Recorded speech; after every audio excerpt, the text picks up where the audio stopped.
The Battle of Homildon Hill was a conflict between English and Scottish armies on 14 September 1402 in Northumberland, England. The battle was recounted in Shakespeare's Henry IV, Part 1. Although Humbleton Hill is the modern name of the site, over the centuries it has been variously named Homildon, Hameldun, Holmedon, and Homilheugh. Background: during the time leading to the repudiation of the Truce of Lullingham, both kingdoms began to raid the other. On the 22nd of June 1402, a small force backed by the Scots government, returning from one such raid, was beaten by George Dunbar, the Earl of March's son, at the Battle of Nesbit Moor, at which no quarter was given. Archibald Douglas, 4th Earl of Douglas, arguably the most militarily powerful man in Scotland, and a key part of the Duke of Albany's administration, used the pretext of Nesbit Moor to lead a punitive expedition into England. With Murdoch of Fife, Albany's son, Douglas's army marched as far as Newcastle to avenge the battle. At the head of 10,000 men, he laid waste to the whole of Northumberland. Battle. March persuaded Henry Percy, 1st Earl of Northumberland, and his son Harry Hotspur to lie in wait for the returning Scots at Wooler. Once Douglas's men had made camp at Millfield, relatively low ground, the English army rushed to attack. The Scots did however have keen sentries, and the army was able to retreat to the higher ground of Homildon Hill, and organized into traditional Chiltern formations. Douglas had not learned the lessons that had defeated his great-uncle at the Battle of Hameldun Hill 70 years previously. The Chilterns presented a large target for the English longbowmen, and the formations started to break. 100 men, under Sir John Swinton of the Swintons of the Dilk, chose to charge the enemy, saying, "Better to die in the melee than be shot down like deer." All perished. It has been suggested that Douglas hesitated to signal the advance of his main force, and when he did, it was too little too late. Douglas's mauled army met the as yet unbloodied English men-at-arms, and were routed. Many of Douglas's leading captains were captured, including his kinsman George Douglas, 1st Earl of Angus,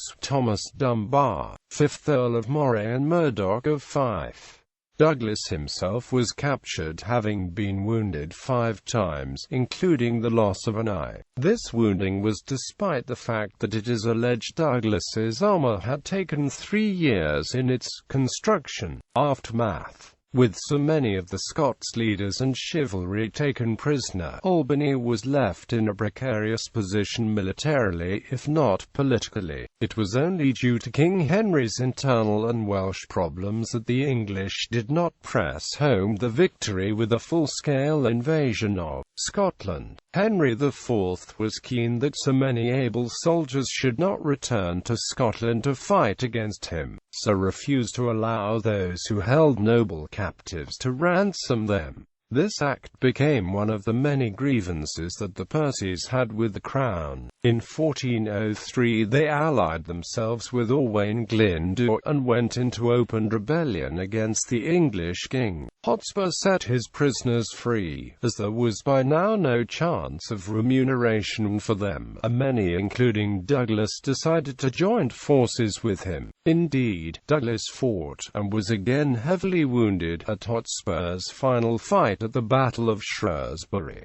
as recounted by Shakespeare. Here is a dear, a true industrious friend, Sir Walter Blunt, new lighted from his horse, stained with the variation of each soil, betwixt that Homedon and this seat of ours, and he hath brought us smooth and welcome news.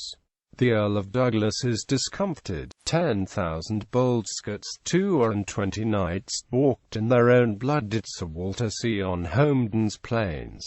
If prisoners, Hotspur took Mordake the Earl of Fife, and eldest son to Beaton Douglas, and the Earl of Athol, of Murray, Angus, a Menteith. And is not this an honourable spoil?